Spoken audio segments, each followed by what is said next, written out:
আসসালামু আলাইকুম। আশা করি সবাই ভালো আছেন। আমি গত পর্বে এই মেক্সিটি কাটিং করে দেখিয়েছিলাম, আর এই পর্বে আমি সেলাই করে দেখাবো কিভাবে চেইন লাগাবেন। চেইন লাগানো সহ আজকের এই মেক্সিটি সেলাই করে দেখাবো। আশা করি আপনাদের ভালো লাগবে। ধৈর্য ধরে ভিডিওটি দেখার অনুরোধ রইল। এখানে আমি মেক্সির প্রথম এক পার্ট নিয়ে নিয়েছি। এক পার্ট আমি আপনাদের সেলাই করে দেখাই কিভাবে সেলাই করবেন। আমি যে এখানে 1.5 ইঞ্চি পরিমাণে কাপড় রেখেছিলাম, সেই কাপড়টাকে ভাঁজ করে আমি এভাবে সেলাই করে নিচ্ছি। সেলাই করে নেওয়ার পরে এখন আমি চেইন লাগাবো। সেই চেইনের জায়গাটা আমি এভাবে দাগ দিয়ে নিচ্ছি। আমি মিডল পয়েন্টে দাগ দিয়ে নিয়েছি, যেহেতু এটা বেবি মায়েদের জন্যই মেক্সিটি বানাচ্ছি, তাই এখানে আমি চেইন লাগিয়ে নিব। আর কিভাবে আমি চেইন লাগাবো সেটা একটু ফলো করলেই আপনারা খুব সহজেই পেরে যাবেন।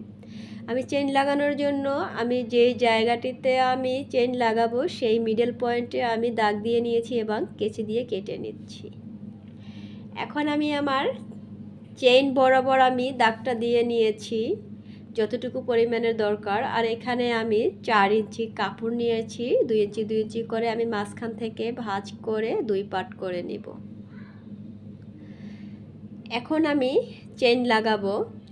তো চেইন লাগানোর জন্য আমি যে কাপড়ের টুকরো কেটে নিয়েছি সেটাকে আমি 2 ভাঁজ করে নিয়েছি। 2 ভাঁজ করে নেওয়ার পরে এভাবে প্রথমে আমি লাগিয়ে নিব। আমার কাছে যেভাবে সহজ মনে হয় চেইন লাগানো, আমি সেটাই আপনাদের সাথে শেয়ার করছি। আশা করি আপনাদেরও ভালো লাগবে এবং খুব সহজ হবে। আমি এভাবে প্রথমে সেলাই করে নিব। এক সাইড সেলাই করে নিয়েছি, অপর সাইডও সেমভাবে সেলাই করে নিব। দেখতেই পাচ্ছেন আমি দুই পাশ কিন্তু সেমভাবে সেলাই করে নিয়েছি। এখন এখানে কোনাকুনিভাবে এভাবে কেটে নিব, চাকানের মতো। এই যে দেখতে পাচ্ছেন এভাবে কেটে নিব। এখন আমি উল্টিয়ে সোজা পাট করে নিব।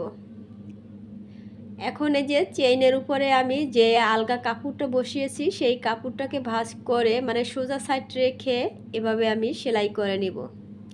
চেইন লাগানোটা কিন্তু খুবই সহজ, একবার দেখলে কিন্তু আপনারা পেরে যাবেন।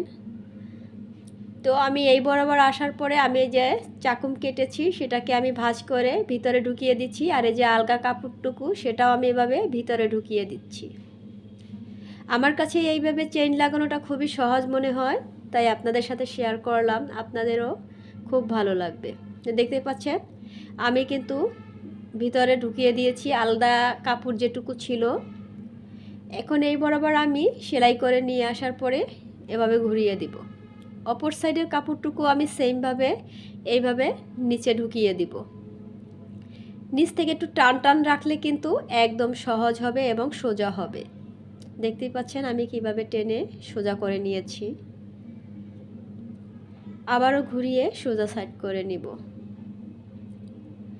এখন আমি সেমভাবে সেলাই করে নিব।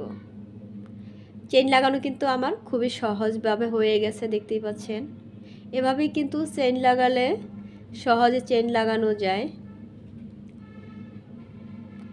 আপনারা চাইলে পাশ দিয়ে আরও একটা সেলাই দিয়ে নিতে পারেন। তো দেখতে পাচ্ছেন আমার কিন্তু চেইন লাগানো হয়ে গেছে।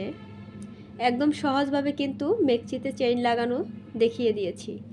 আমি মেক্সিতে কুচি দিয়ে নিয়েছি। এখন আমি যে গলার জন্য যে আলাদা পট্টির কাপড় রেখেছিলাম সেটাও আমি লাগিয়ে নিয়েছি।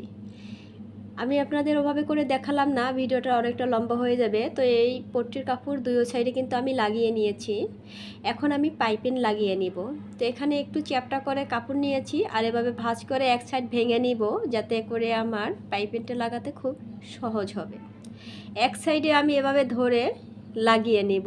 পাইপিংটা লাগানো কারণ হচ্ছে এখানে যে আমাদের জয়েন্ট আছে এবং এই যে সেলাই আছে, এই সেলাইগুলো জয়েন্টগুলো দেখা যাবে না এই পাইপিংটা লাগালে, যাতে করে দেখতেও সুন্দর লাগবে আর যে জিনিসটা দেখতে সুন্দর লাগে সেই জিনিসটা পরতেও আরামদায়ক হয়। এভাবে করে আমি কিন্তু সেলাই দিয়ে নিয়েছি। এখন ঘুরিয়ে অপর সাইড থেকেও এভাবে ভেঙে তারপরে সেলাই দিয়ে নিব। আশা করি আপনাদের বুঝতে পেরেছি এবং আপনাদের ভালো লেগেছে। যদি ভালো লেগে থাকে প্লিজ চ্যানেলটি সাবস্ক্রাইব করে দেওয়ার অনুরোধ রইল, আর ছোট একটা কমেন্টস করে দেবেন কেমন হয়েছে, আর একটা লাইক দিয়ে দিবেন। তো হয়ে গেছে পাইপিং দেওয়া। তো দেখতেই পাচ্ছেন কিভাবে পাইপিংটা দিয়ে দিয়েছি।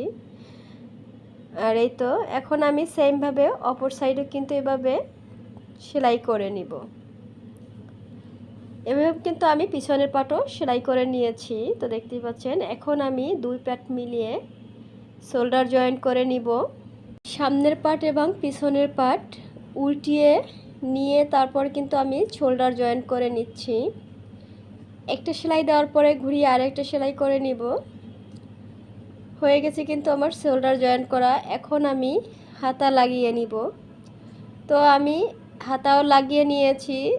আমি ওভাবে করে আপনাদের দেখাই নেই হাতা লাগানোটা, এমনিতেই ভিডিওটা অনেকটা লম্বা হয়ে গেছে, তো অতটা ধৈর্য থাকে না।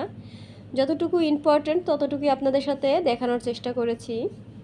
তো আমি সাইড জয়েন্ট করে নিয়েছি, এখন আমি নিচের হ্যাম সেলাই করে নিব। এখানে আমি বেশ খানিকটা চ্যাপ্টা রেখেই কিন্তু হ্যাম সেলাই করে নিয়েছি। তো আশা করি আপনাদের আজকের ভিডিওটা ভালো লেগেছে।